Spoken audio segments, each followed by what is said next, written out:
Hey guys, मेरा नाम है Amit. Welcome back to the another video. तो जी आज हम लोग डिस्कस करने वाले हैं कुछ इश्यूज जिमनी के साथ। और उनमें से पहले डिस्कस करते हैं ये दरवाजे के ऊपर पेंट डैमेज हो रहा है जो।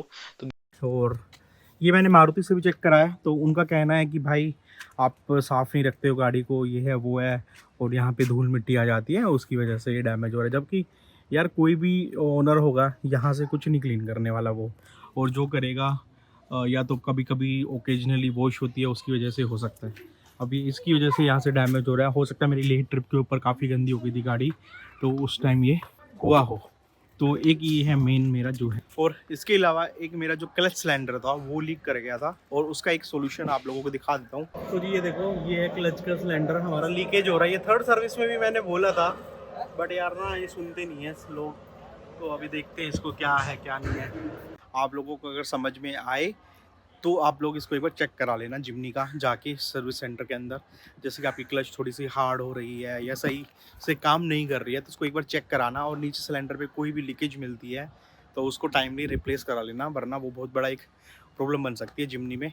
तो चलिए उसका एक आपको वीडियो दिखा देता हूँ कैसे क्या मेरी लीकेज थी और मैंने कैसे क्या रिप्लेस कराया है इसका। तो ये लीकेज वाला इशू था, ये मेरे को 10,000 किलोमीटर की सर्विस पे ही दिख गया था। लेकिन मैंने जब सर्विस सेंटर को बोला, उन्होंने बोला कि नॉर्मल चीज़ है, इधर उधर से ऑयल आ गया होगा। लेकिन जब मैं 20,000 किलोमीटर की मेरी सर्विस कराने गया तो मैंने इनको थोड़ा सा बोला, भैया ऐसे कैसे आ रहा है और वो सब। तो यहाँ के जो वर्कशॉप मैनेजर है वो थोड़े अच्छे थे, उन्होंने चेक करा, उनको समझ में आया कि लीकेज तो है, लेकिन कहाँ से है वो नहीं पता थी अभी। तो इन्होंने सिंपल सा सोल्यूशन क्या करके दिया, मेरे को क्लीन करके दे दिया था। अब 1,000 किलोमीटर के बाद इन्होंने मेरे को वापस आने को बोला, लेकिन मैं 500 किलोमीटर के बाद वापस से गया और वो लीकेज था स्टिल। उसके बाद इन्होंने वो पार्ट ऑर्डर लगाया। अब कंफ्यूजन ये था भाई कि एक पाइप है और एक सिलेंडर है, किसका ऑर्डर लगाया जाए, क्योंकि ये लोग विलिंग नहीं करते हैं कि दोनों चीज़ों का हम ऑर्डर लगाए। क्योंकि जिमनी की इतनी ज़्यादा मार्केट में अभी है नहीं अवेलेबिलिटी, और इनको पार्ट्स जो एक्स्ट्रा खलते हैं उनके वहाँ पे रखे हुए। तो इसलिए उन्होंने पहले एक पाइप का ऑर्डर लगाया। लेकिन जब दोबारा से चेक करा और ये सब, तो ये समझ में आ रहा था कि भाई हो सकता है सिलेंडर ही लीक कर रहा हो। तो अभी सॉल्यूशन यही था कि भैया पहले इसको खुलवाते हैं, और खुलवाने के बाद देखते हैं, एटलीस्ट पाइप डाल देंगे, अगर सिलेंडर लीकेज होगा तो फिर सिलेंडर की भी दोबारा से एक ऑर्डर लगा देंगे रिप्लेस करने के लिए।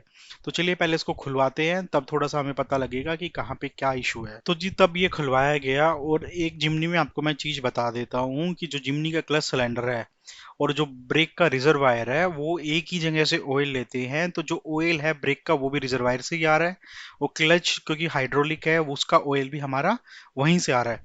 तो इस प्रोसेस के अंदर थोड़ा सा ऑयल आपका रिजर्वायर से निकल जाता है, जो हमें अलग से बाद में टॉप अप करना पड़ेगा। और इसके अंदर आपकी आधी बोतल के करीबन आपकी लग जाएगी। और चलिए इसको देखते हैं पहले लीकेज वगैरह क्या निकलती है और क्या नहीं है। तो जी खोलने के बाद जब इसको क्लीन वगैरह हमने करा और मैनेजर ने देखा इसको, तो उनको ये समझ में आया कि जो ये सिलेंडर है ना, ये प्योर मेटल का है, मतलब हार्ड है। तो इसके अंदर कोई ऐसी चीज नहीं है कि जो लीकेज कर जाए कहीं से, या फिर ऐसी कोई चीज जो कट जाए वॉर्सल टाइप की। तो इसका इशू होने का तो चांस था ही नहीं। और इसके अंदर केवल एक पाइप ही है जो ऊपर से आ रही है, और वही हो सकती है मेन कल्प्रेट।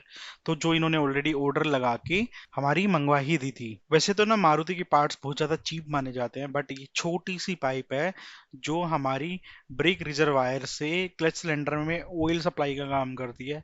और इस पाइप की जो प्राइस थी ना भाई साहब, वो थी 2,600 रुपये। 1 फीट की भी पाइप नहीं होगी। तो ये बहुत ज़्यादा कॉस्टली पार्ट लगा मेरे को।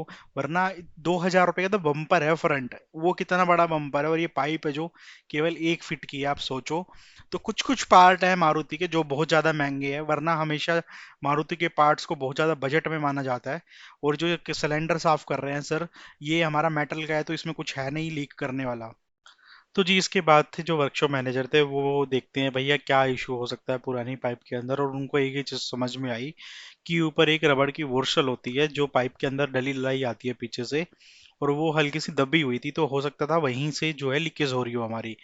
तो अब वारंटी के अंदर हमारी ऑलरेडी पाइप आ चुकी थी, तो हमने नई पाइप ही डाल ली इसके अंदर। और मारुति के अंदर एक चीज़ हो रहा है कि भाई जो वारंटी का लेने का प्रोसेस है ना, वो बहुत ज़्यादा डिफरेंट हो गया है। पहले ये था कि भैया पार्ट आ गया डाल दो, लेकिन अब ऐसा नहीं है। वो लोग वीडियो वगैरह बनाते हैं बाकायदा और फिर उसको भेजते हैं आगे। और तब जाके वो क्लेम होता है। और ये पाइप डालते हुए आप देख सकते हैं कितना सारा आपका ब्रेक ऑयल निकलता है और ये सारा आपके पार्ट्स के ऊपर जाके गिरता है। अब इसके लिए ये दोबारा से फिर हमारा टॉपअप होगा ब्रेक ऑयल, और इसकी कॉस्ट हमें देनी पड़ती है, ना कि मारुति इसको बियर करती है। वो केवल पार्ट डालती है। पार्ट के दौरान कोई भी कंज्यूमेबल आइटम्स हैं जो आपकी खराब हो रही है या रीयूज नहीं हो सकती हैं, उनको वो लोग फिर आपसे चार्ज करते हैं। और इसके अंदर जो अप्रोक्स मेरा खर्चा आना था, वो एक पूरा 500 ml का मेरे ऊपर चार्ज किया गया था, लेकिन थोड़ा सा जब मैंने उनको बोला तो वो हटा दिया था। वैसे उसके 200-250 रुपये मेरे से ले रहे थे ये लोग। तो इसकी फिटिंग के बाद हमारी काम बचा था, वो था हमारा ब्रेक ऑयल को टॉपअप करना और क्लच सिलेंडर को ब्लीड करना। तो जी अगर आप लोगों को नहीं पता है तो जिमनी के अंदर हम क्लच सिलेंडर को ब्लीड भी कर सकते हैं, क्योंकि उसके अंदर जाता है ऑयल, और ऑयल के साथ आपकी हवा तो जाएगी जाएगी। तो उसको ब्लीड करना बहुत जरूरी है। और मैं तो बोलूंगा आपको टाइम टाइम पे जब भी आप ब्रेक को ब्लीड करा रहे हो ना, तो क्लच सिलेंडर को भी ब्लीड करा लेना चाहिए। उससे आपके जो क्लच सिलेंडर की परफॉर्मेंस है ना, वो बहुत ज़्यादा एनहांस हो जाती है, और क्लच के अंदर किसी भी टाइप का आपका कोई प्ले नहीं बचता, और एकदम वो स्मूथ काम करता है। बाकी आपकी प्रोसेस आपके सामने ही है, सिंपल होता है। एक जैसे आपका ब्रेक के अंदर एक नट होता है जब ब्लीड करते हुए, वैसे ही आपको क्लच सिलेंडर में भी एक नट होगा। उसके ऊपर आपको पाइप और बोतल लगानी है, और अंदर एक आदमी क्लच को बार बार दबाएगा, पूरा ऊपर नीचे। और तब आपकी जो पुराना ऑयल है वो भी बाहर निकलेगा, और साथ में उसके थोड़े से बबल भी निकलते हैं। लेकिन जो इनका सिस्टम है ब्लीड करने का वो प्रॉपर नहीं है, क्योंकि इसके अंदर वापस जाने का भी चांस रहता है हवा ना। जब वो, क्योंकि जो ऑयल तो आ रहा है पुराना, लेकिन जब वो अंदर भी तो खींचेगा ना, जब वो ऊपर उठेगा, तो उससे जो बोतल के अंदर की हवा है वो अंदर जाने का चांस रहता है। तो एक ब्लीड करने का एक तरीका होता है प्रॉपर। कभी मैं आपका जब ब्रेक ऑयल पूरा रिप्लेस करूंगा तो आप लोगों को दिखाऊंगा कि कैसे ब्लीड करा जाता है, और तब आप सीखेंगे इस चीज को। बाकी इस वीडियो के अंदर इतना ही आपको समझने की जरूरत है कि ब्लीड भी हम ऐसे कर सकते हैं।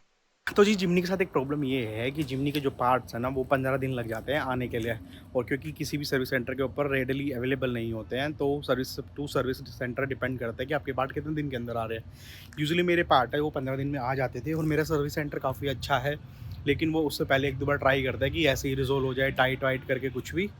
तो आई होप सो ये वीडियो पसंद आई होगी। मिलूंगा नेक्स्ट वीडियो में, तब तक के लिए bye bye, take care, drive safe.